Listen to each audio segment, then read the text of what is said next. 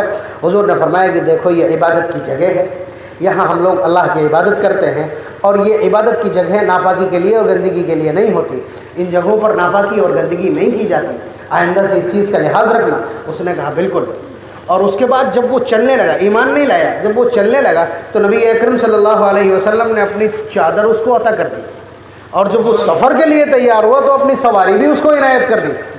اب وہ جب اپنے قبیلے میں داخل ہوا ہے اور جا کر کے چلاتے ہی وہ داخل ہوا، لوگوں ایک نئی بات سنو، مکہ مکرمہ کا علاقہ آپ جانتے ہو، پوری انسانی تاریخ میں، پوری ہیومن ہسٹری میں اور پوری مانوتا کے اتہاس میں آپ سمجھیے سب سے زیادہ درندہ صفت، خواہشاں، جنگجو اور خون کے پیاسے لڑنے والے اسی علاقے میں رہتے رہے۔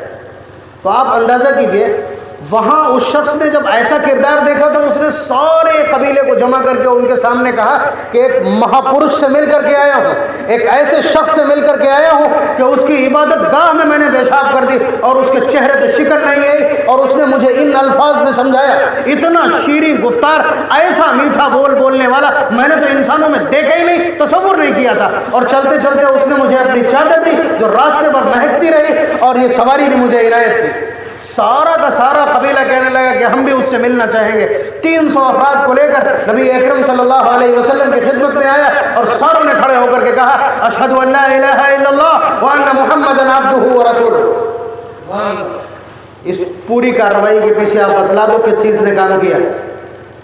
نبی اکرم صلی اللہ علیہ وسلم کا جو وہ تحمل ہے، وہ جو حلم ہے، وہ جو برداشت ہے، اس نے کام لگا دیا ان 300 کا۔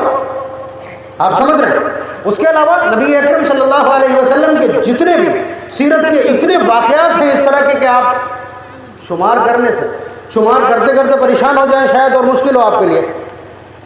نبی اکرم صلی اللہ علیہ وسلم نے ایک یہودی عالم سے قرض لیا اور وقت سے پہلے آ گیا مانگنے کے لیے آ گیا اور کہتا کیا ہے کہ اے محمد صلی اللہ علیہ وسلم، آپ ہمارا سارا کا سارا سامان وقت سے پہلے ہی ادا کر دیں، اور میں جانتا ہوں آپ پورا خاندان تمہارا بنو عبد المطلب کتنے نادہند ہو۔ یہ الفاظ اس نے استعمال کیے۔ حضرت عمر رضی اللہ تعالیٰ عنہ اور تمام صحابہ بیٹھے فرمایا او اللہ کے دشمن کیا بولتا ہے؟ نبی اکرم صلی اللہ علیہ وسلم نے بہت سخت تنبیہ کی کہ عمر خاموش، اگر تم نصیحت کرنا ہی چاہتے ہو تو پہلے مجھ کو نصیحت کرو کہ میں اس کی حق، اس کے حقوق کی ادائیگی میں اور اس کے مال کی ادائیگی میں جلدی کروں، اور پھر اس سے کہو کہ وہ اپنے مطالبے میں تھوڑی نرمی برتے۔ اور پھر اس کے بعد نبی اکرم صلی اللہ علیہ وسلم نے اس نے جو 80 مسقال سونا ادھار دیا تھا، حضرت عمر رضی اللہ تعالیٰ عنہ سے فرمایا کہ اس کو جا کر کے اس کے بدلے میں اتنی کھجوریں دے دو اور 20 سا کھجوریں، تقریباً 75 کلو کھجوریں اس کو الگ سے اور دے دینا۔ حضرت عمر رضی اللہ تعالیٰ عنہ نے جب وہ کھجوریں دی اور 75 کلو اور دینے لگے تو پوچھتا ہے یہ کیسی؟ تو حضرت عمر رضی اللہ تعالیٰ عنہ نے فرمایا کہ میں نے تم سے جو وہ جملے بول دیے تھے، وہ 2 جملے سخت بول دیے تھے، اس کے پاداش میں، اس کی بھرپائی کے لیے، اس ڈیمیج کنٹرول کے لیے مجھے نبی اکرم صلی اللہ علیہ وسلم کی طرف سے ارشاد ہے کہ میں تم کو اتنی ادائیگی اور کروں۔ اور پھر وہ پوچھنے لگا کہ عمر مجھے جانتے نہیں ہو؟ تو حضرت عمر رضی اللہ تعالیٰ نے فرمایا نہیں۔ کہنے لگا میں زید ابن سونا۔ کہا وہ زید ابن سونا جو یہودیوں کا سب سے بڑا عالم ہے؟ کہنے لگا ہاں۔ تو حضرت عمر رضی اللہ تعالیٰ نے فرمایا کہ تم اتنے بڑے عالم ہوتے ہوئے یہودیوں کے، اور پھر تم نے نبی اکرم صلی اللہ علیہ وسلم کے خلاف اس طرح کے گستاخانہ کلمات استعمال کیے؟ کہنے لگا عمر دراصل بات یہ ہے کہ میں نے تورات میں نبی آخر الزماں کی صفات پڑھی تھی، ساری صفات میں نے اب تک جانچ لی ہیں، ان کی پڑتال کر لی ہے، صرف 2 باتیں باقی تھیں۔ ایک یہ کہ اس نبی کے اندر حلم اور برداشت بے پناہ ہوگی، اور جتنا ہی آپ اس کے سامنے جہالت کا مظاہرہ کرو گے اس کے علم اور بردباری میں اضافہ ہوتا چلا جائے گا۔ یہ دیکھنے کے لیے میں نے اس طرح کی زبان استعمال کی تھی، اور عمر گواہ رہنا کہ میں نے ان صفات کا بھی مشاہدہ کر لیا ہے، اشہد ان لا الہ الا اللہ وان محمدا عبدہ ورسولہ۔ تو نبی اکرم صلی اللہ علیہ وسلم کے اس طرح کے واقعات، اور اس کے بعد ہمارے اکابر میں صرف 2 واقعات، مجھے اجازت دیجیے، صرف 2 واقعات۔ دارالعلوم دیوبند کے بہت بڑے عالم مفتی لطف اللہ صاحب، سہارنپور کے رہنے والے، اپنے گھر کی ساری عورتوں کو کسی شادی میں شرکت کے لیے ایک بیل گاڑی پر جو پردہ کی ہوئی تھی لیے جا رہے ہیں۔ راستے میں ایک جگہ بیابان پڑا تو وہاں ڈاکوؤں نے آ کر کے اس سواری کو گھیر لیا۔ مولانا لطف اللہ صاحب سے فرمایا کہ ہم مال بھی لوٹیں گے اور عزتیں بھی تار تار کریں گے۔ تو حضرت نے ایک جملہ ارشاد فرمایا کہ ہم اپنی ساری خواتین کے سارے زیورات تمہارے حوالے کیے دیتے ہیں، لیکن تم ان کی حیا کی چادر مت اتارو۔ اور ساری عورتوں سے فرما دیا کہ سارے کے سارے زیورات دے دو۔ انہوں نے سارے زیورات اتارے، ایک رومال میں باندھے اور ان کے حوالے کر وہ لوگ چلے گئے۔ حضرت جیسے ہی چلے تھوڑی دور تک چلے، آپ دیکھیے گا دیانت یہ حلم کی کوکھ سے پنپتی۔ آپ اندازہ کیجئے گا کہ تھوڑی دور چلے ہیں تو ایک خاتون نے اندر سے آواز دی کہ حضرت ایک انگوٹھی رہ گئی۔ تو حضرت نے وہ انگوٹھی اتروائی اور لے کر کے اپنی سواری وہاں روک کر تیزی سے اس کے پیچھے پیچھے بھاگے اور جا کر کے پہلے تو انہوں نے سوچا کہ شاید یہ ہم کو دوڑا رہا ہے، لیکن سوچا یہ کہ یہ تو تنہا ہے اور ابھی ہم کو زیورات دے چکا ہے، تو کھڑے ہو گئے۔ اور اس کے بعد حضرت مولانا نے فرمایا کہ ہم نے آپ سے وعدہ کیا تھا کہ ہم اپنے سارے زیورات آپ کے حوالے کر دیں گے، یہ ایک انگوٹھی رہ گئی تھی جو ہم آپ کو نہیں دے سکے تھے، اگر ہم یہ ادا نہ کرتے تو وعدہ خلافی ہو جاتی، اس لیے ہم یہ لے کر کے آئے ہیں، آپ اس کو رکھ لیجیے۔ اتنا کہنے کے بعد ان کا جو امیر یا سردار تھا، آپ سمجھیے کہ اس کے جسم کے اوپر سنسنی طاری ہو گئی، اور اس کے بعد کہنے لگا کہ آپ نے ہم سے ایک وعدہ کیا تھا، اس کی پاسداری میں آپ کا عمل یہ ہے۔ ہم بھی تو مسلمان تھے اور ہم نے بھی اللہ تبارک و تعالیٰ کے سامنے عہد و پیمان باندھا ہے، اور اس کے بعد ہمارا یہ حال ہے، فوراً توبہ کر لی۔ تو جب حلم موجود ہوگا تو اس کے بعد امانت بھی بڑھے گی، دیانت بھی بڑھے گی، اور یہ ساری چیزیں اس بات کے لیے ضمانت بن جائیں گی کہ انسانیت ساری کی ساری آپ کے قدموں پہ گر جائے۔ اگر یہ صفات ہم اختیار کر لیتے ہیں نبی اکرم صلی اللہ علیہ وسلم کی سیرت کی، تو اس کے بعد نہ ہم کو کانپور دوڑنا پڑے گا پیغام محبت کانفرنس کے لیے، نہ ہم آپ کو لکھنؤ کے لیے دعوت دیں گے۔ آپ کی پوری زندگی اور آپ کا پورا جسم خود سائن بورڈ ہوگا، اور آپ خود نبی اکرم صلی اللہ علیہ وسلم کی سیرت کے جب شارح بن جائیں گے، تو جس طرح ان کے پیچھے دنیا بھاگتی رہی، انسانی تاریخ میں کبھی آپ یہ نہیں دیکھیں گے کہ جنگ کے دوران جو قوم مغلوب ہو، شکست کھا گئی ہو، غالب آنے والی قوم نے اس مغلوب قوم کا مذہب اختیار کیا ہو۔ یہ اسلام کا اختصاص ہے اور اسلام کی خصوصیت ہے کہ وہ اگر مغلوب بھی ہو جائے تو کوئی بات نہیں میدان کارزار میں، لیکن قلوب کو مسخر کرنے میں اسلام کا اپنا ایک مقام ہے اور اسلام کی اپنی ایک تاریخ ہے۔ لوگوں، اس تاریخ کو دہرانے کی ضرورت ہے۔ کاندھلا میں ایک بار ایک واقعہ پیش آیا، ایک زمین کے بارے میں مسلمانوں نے دعویٰ کیا کہ یہ ہماری زمین ہے، ہندوؤں نے دعویٰ کیا کہ یہ ہماری زمین ہے۔ مسلمانوں نے کہا کہ اگر یہ زمین ہمارے حوالے کر دی جاتی ہے تو ہم اس پہ مسجد بنائیں گے۔ جواب میں ان لوگوں نے بھی دعویٰ کر دیا اگر یہ مسجد ہمارے حق میں فیصل ہو جاتی ہے تو ہم اس پر مندر بنائیں گے۔ مقدمہ انگریز کی عدالت میں پہنچ گیا اور سماعتیں شروع ہو گئی۔ ہندوؤں نے کہا کہ اس کے بارے میں آپ تحقیق کر لیجئے، اور مفتی الہی بخش صاحب شاہ عبدالعزیز رحمۃ اللہ علیہ کے شاگرد، کاندھلا کے رہنے والے، آپ ان سے پوری حقیقت معلوم کر لیجئے اور ان کو بلا لیجئے، وہ جو فیصلہ کریں گے ہم مان لیں گے۔ اب دیکھیے ہندوؤں کی طرف سے یہ جواب آتا ہے کہ وہ جو فیصلہ کریں گے ہم مان لیں گے۔ چنانچہ مفتی الہی بخش صاحب کو بلا لیا گیا، انگریز جیوری نے ان سے ان کا بیان لیا کہ آپ بتلائیے یہ زمین جس کے اوپر نزاع ہے